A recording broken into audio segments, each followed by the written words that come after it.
Live from New Delhi, you're watching DD India Live, India's voice to the world. I'm Mark Lynn. Namaskar. Coming up in the next 30 minutes. Qatar suspends its role as the mediator between Israel and Hamas, cites a lack of good faith. In the biggest drone strike on the Russian capital, Ukraine attacks Moscow with nearly 34 drones.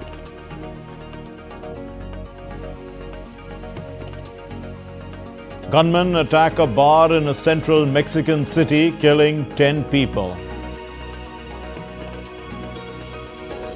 And in cricket, India set to clash with South Africa in the second T20 International.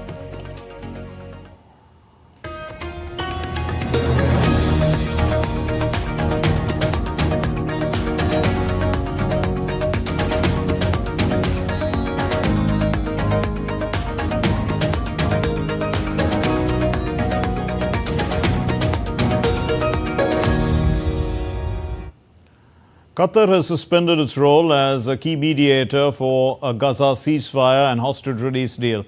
Qatar's foreign ministry in a statement on Saturday said that it would resume its role when Hamas and Israel show their willingness to negotiate. The Gulf country has been working alongside the United States and Egypt for months to broker a ceasefire in the year-long conflict between Israel, Hamas and Gaza. The latest round of talks in mid-October failed to produce a deal, with Hamas rejecting a short-term ceasefire proposal. Disagreements have centered on the long-term future of Hamas and Israel's presence in Gaza. The Israeli military chief, Herzi Halevi, has vowed to continue operations till all hostages are rescued. He made these remarks as he met army commanders in Jabalia, which is in northern Gaza Strip. From this position of power, we are supporting our civilians who are held hostages and soldiers who are prepared to fight with tremendous determination, as well as pay a price to bring them home. We are not stopping or slowing down. This is to bring back the hostages, to ensure security for the surrounding communities. Israeli protesters expressed concern for hostages in Gaza after Qatar said that it was pulling back as a key mediator for a ceasefire that would help bring the captives home. Thousands of people rallied in Tel Aviv holding signs reading 400. That's the number of days since the hostages were taken when Hamas attacked the southern Israel part on October 7 last year. Now, protesters also demanded that Israeli Prime Minister Benjamin Netanyahu secure a deal to release these hostages held by Hamas. Qatar withdrawing for us is a chaos because they were the lead connection to the Hamas leadership in Qatar and the Hamas leadership in Gaza. And now without them, we don't know who's going to be in charge of this threat connection, if it's going to be the Turkish, if it's going to be the Egyptian, if it's going to be anyone else. But a chaos and another delay in hostage release will be very bad for us, and we don't know who's going to talk to them. U.S. warplanes launched airstrikes on Iran-backed Houthi rebels' advanced weapons storage facilities in Yemen on Saturday night. According to the Pentagon, the facilities contain various weapons used to target military and civilian vessels navigating international waters throughout the Red Sea and the Gulf of Aden. Earlier, a Houthi-run television network reported 3 American and British raids that targeted the capital, Sana'a. The Houthis have been attacking ships in the Red Sea, disrupting global maritime trade. They claim they have been targeting Israel-linked vessels. Shifting focus, the U.S. President-elect Donald Trump has won the election in Arizona, defeating his Democratic rival Kamala Harris in all the 7 battleground states. Now, the 7 battleground states in this election cycle were Arizona, Nevada, Wisconsin, Michigan, Pennsylvania, North Carolina, and Georgia. The victory in Arizona took Trump's electoral college tally to 312 against 226 of the Vice President Harris. Arizona holds 11 electoral college votes. In 2020, President Joe Biden became the first Democrat to win Arizona since Bill Clinton in 1996. Trump has now flipped it back. The Republican Party has regained control of the Senate and is all set to retain a majority in the House of Representatives as well. Currently, the party has 52 seats in the Senate and the Democrats have 47. In the House, the Republicans have so far 216 seats, just too short of a majority against 209 of the Democrats. The majority mark is 218. The Republicans are confident that they will get the necessary number of seats to cross the halfway mark. Donald Trump announced on Saturday that the former Republican presidential candidate Nikki Haley or the former Secretary of State Mike Pompeo, they won't be part of his second administration. In a social media post, Trump expressed his gratitude for their past contributions and service to the nation, noting that he enjoyed working with both of them. Haley, who served as the U.S. ambassador to the United Nations during Trump's first term, had previously endorsed him for re-election despite having been a vocal critic of his during the Republican primaries. Pompeo, meanwhile, held the position of CIA director under Trump before becoming the Secretary of State. The U.S. President Joe Biden will meet with the President-elect Donald Trump at the White House on Wednesday, after the U.S. leader pledged an orderly transfer of power back to the Republicans, in fact, the same Republican that he had beaten in the elections just 4 years ago. A White House statement said that Biden and Trump would meet at the Oval Office at 11 a.m. This is at the outgoing president's invitation. Such a position, a post-election meeting, this is traditional between the outgoing president and the incoming president. However, Trump, who's a Republican, did not host Biden, a Democrat, for such a meeting after he had lost the elections in 2020. Meanwhile, Trump announced the formation of an inaugural committee which would plan and celebrate his inauguration on January 2025. Trump secured a second term in the White House after winning the U.S. presidential election on November 5, marking a significant comeback following his loss to Joe Biden in the 2020 election. The inauguration is organized by the Joint Congressional Committee on Inaugural Ceremonies and will include events such as the swearing-in ceremony, inaugural address, and the pass-in review. The inauguration day occurs every 4 years on January 20 or January 21 if January 20 falls on a Sunday, as this is at the U.S. Capitol building in Washington, D.C. Well, speculations are rife over who will be in the U.S. President-elect Donald Trump's cabinet. Multiple candidates are being vetted for key positions. DD India correspondent Shubhendu Ghosh takes us through some probable choices. With Donald Trump's historic win in the U.S. presidential elections, all eyes are on what Team Trump 2.0 will look like. Susan Wiles, as the Chief of Staff, is the only confirmed appointment so far. Vetting process is underway for a number of candidates. The Secretary of Homeland Security will take the lead in enforcing Trump's ambitious promise of deporting undocumented migrants en masse and sealing the U.S.-Mexico border. Tom Homan, Trump's former acting director of Immigration and Customs Enforcement, stands out as a likely pick. Meanwhile, Texas attorney Ken Paxton's name is being floated for the position of Attorney General. Florida Senator Marco Rubio could be America's top diplomat. U.S. Secretary of State is the president's main advisor on foreign affairs and represents the country overseas. Among the more popular candidates, Robert Kennedy Jr., the nephew of former President John F. Kennedy, who stepped out of the presidential race in favor of Donald Trump, may be shortlisted for Health and Human Services Department. Elon Musk had heavily invested, we understand, in Trump's campaign and is set to enjoy great influence over the leader. He may be picked to lead a new Department of Government Efficiency. Among Indian-American names, Kash Patel, a lawyer and a loyalist who staffed the National Security Council and became Chief of Staff to the Acting Secretary of Defense in Trump's final months in office. A former House staffer with extensive experience in national security, Patel is speculated to be a candidate for CIA director. Vivek Ramaswamy, a Republican presidential candidate until he dropped out of the race in January. Ramaswamy is a potential choice for the top job in the Commerce Department. Meanwhile, President-elect Donald Trump on Saturday informed that former Republican presidential contender Nikki Haley and former Secretary of State Mike Pompeo will not be asked to join his administration. Taking lessons from his previous term, Donald Trump would want two key qualities in his choice of candidates. One, ability to deliver, and second, perhaps more important, unquestioned loyalty to his leadership. Shubhendu Ghosh, DD India. Peel Region Police have arrested one more person in connection with a violent altercation that occurred at a Hindu temple in Brampton, Canada on November 3.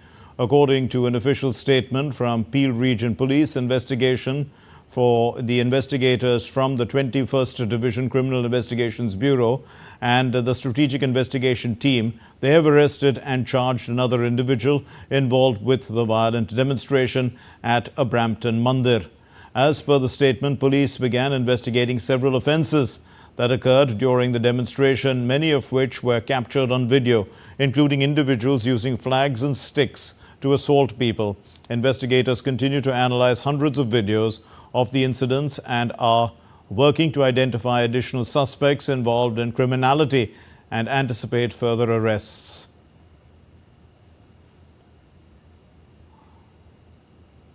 We have updates now from the Russia-Ukraine conflict, and Ukraine attacked Moscow with nearly 34 drones on Sunday in its biggest strike on the Russian capital. The attack led to a temporary closure of two of the city's major airports.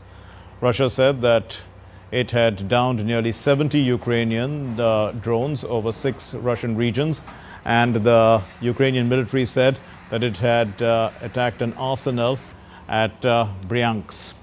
The attack came as Russia hosts diplomats and top officials from around 50 African countries in Sochi for a ministerial conference. At least 2 people were injured in an overnight Russian drone attack on Ukraine's Odessa region. The Ukrainian emergency services said that the attack triggered fires, damaging shops and residential buildings. The Odessa region is home to a key seaport and transport hub. The Russian Foreign Minister Sergei Lavrov has hosted diplomats and senior officials from around 50 African countries in Sochi, a Black Sea resort city, on Saturday for the final day of the Russia-Africa Partnership Forum. The event marked Moscow's ongoing efforts to strengthen its ties with the African continent. The meeting in Sochi follows last month's BRICS summit in Kazan and highlights Russia's growing influence in Africa, a region it once dominated during Soviet times. Recently, Russia has regained momentum, with countries like Niger, Mali and Burkina Faso pivoting towards Moscow after military coups. In a speech read out by Russia's Foreign Minister Sergei Lavrov to other foreign ministers and senior officials, Russia's government and President Putin have promised Moscow's total support for Africa.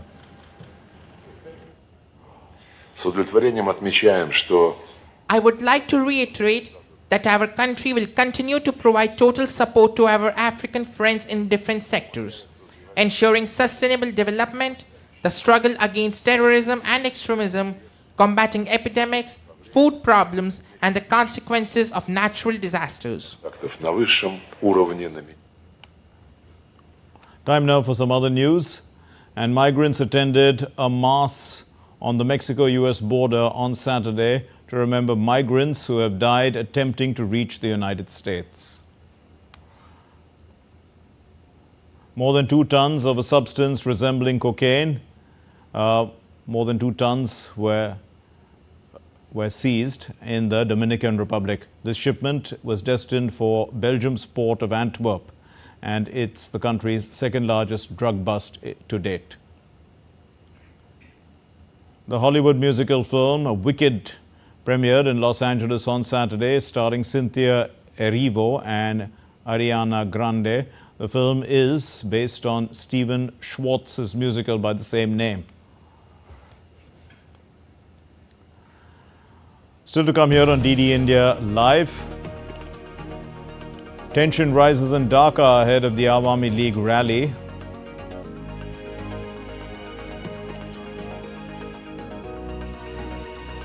Lahore AQI is up, but Multan continues to be unbreathable. And Vinicius Jr. scores a hat-trick for Real Madrid.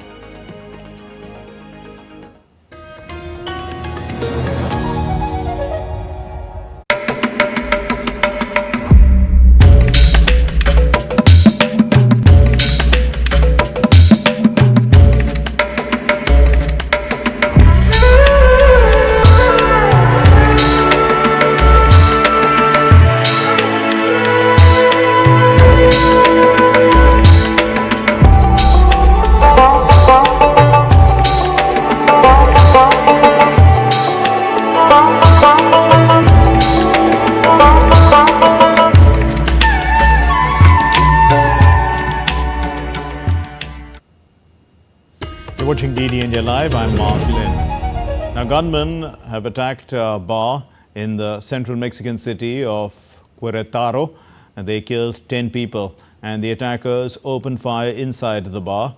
One suspect was detained, and the vehicle used in this attack was found abandoned and set on fire.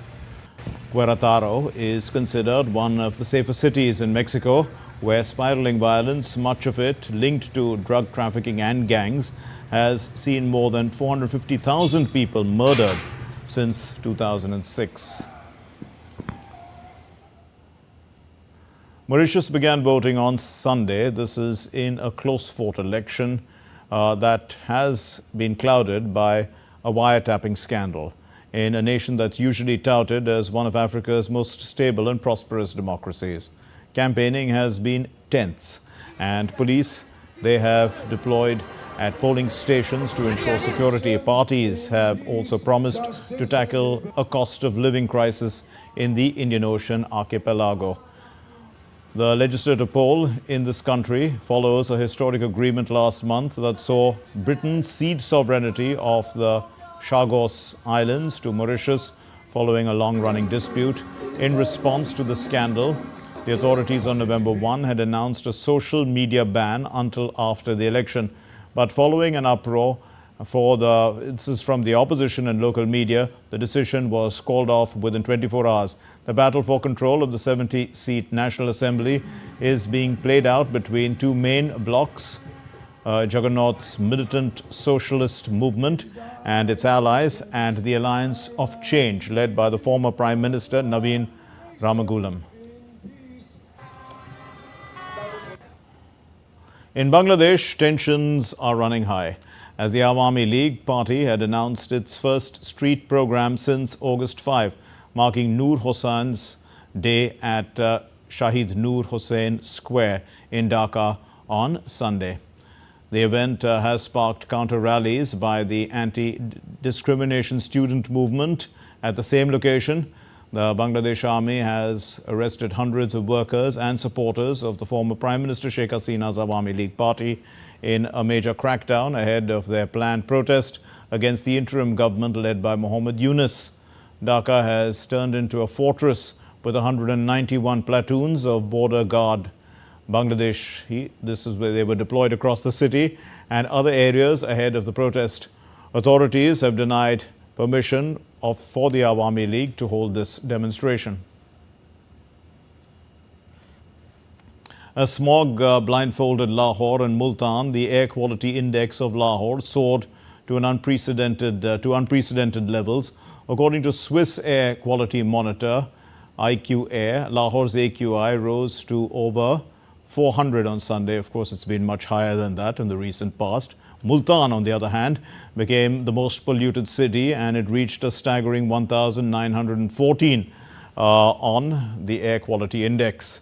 The experts call this an apocalyptic condition, as the air quality is expected to deteriorate in the coming days. It's going to get worse, and smog levels have reached dangerous extremes as the authorities there failed to enforce preemptive anti-smog directives.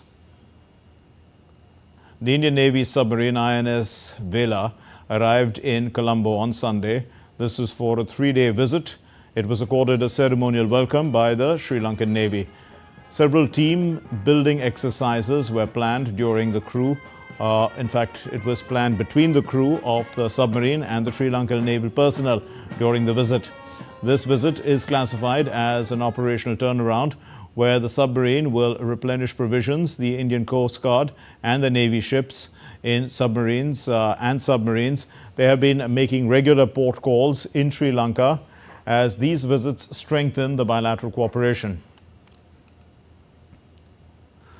After 39 challenging days at sea, the Indian Navy sailing vessel Tarini arrived at its first port of call in Australia's Fremantle on Saturday, marking a significant milestone in its global circumnavigation expedition, Navika Sagar Parikrama 2. The vessel, which departed Goa on October 2, had covered a distance of 4,900 nautical miles, crossing both the equator and the Tropic of Capricorn.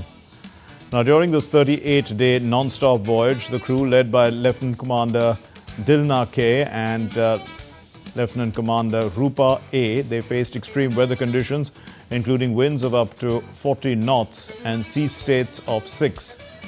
But despite these challenges, the crew remained in good health and high spirits. The Navika Sagar Parikrama 2 expedition, it continues to promote gender equality, sustainability and global maritime cooperation.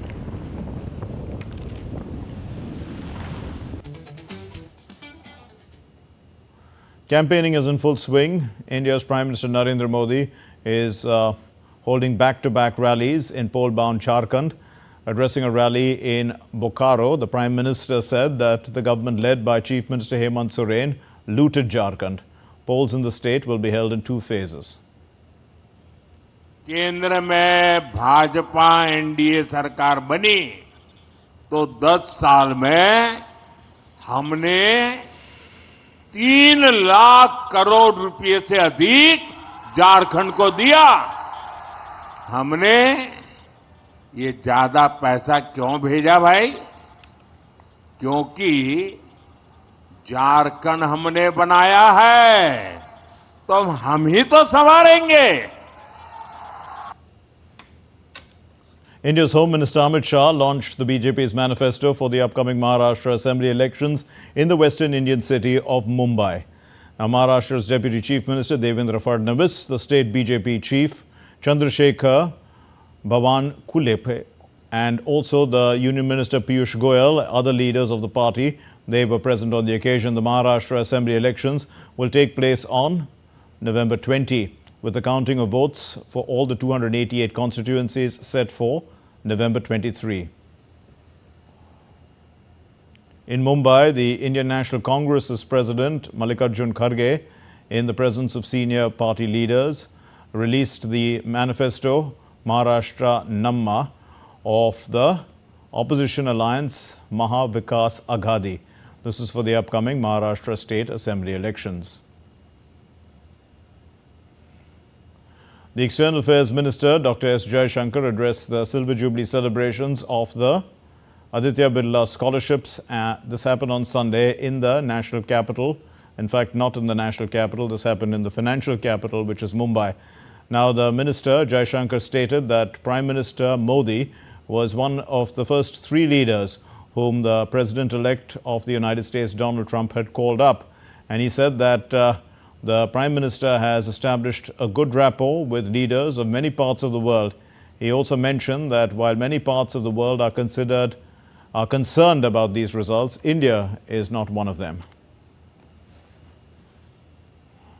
The Prime Minister was among the first 3 calls, I think, that President Trump took.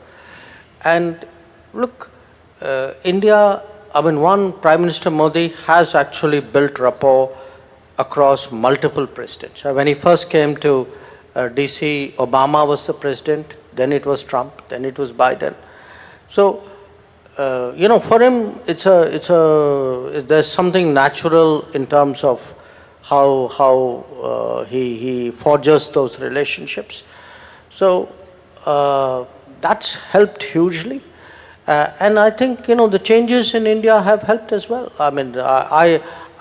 I know today a lot of countries are nervous about the US, okay? Let's be honest about it. We are not one of them.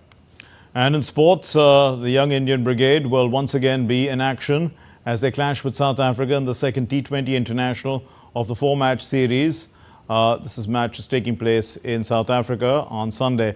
Sanju Samson will look to continue his domination of the bowlers, but India will need more stability in the top order during their clash with South Africa in this match, with the aim to extend their superior run in this shortest format.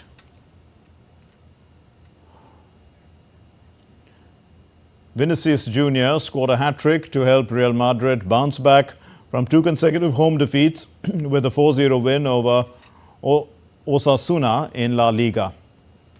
Hammered by Barcelona in the League Clasico and then outplayed by AC Milan in the Champions League, Carlo Ancelotti's side badly needed this confidence-boosting victory at the Santiago Bernabeu.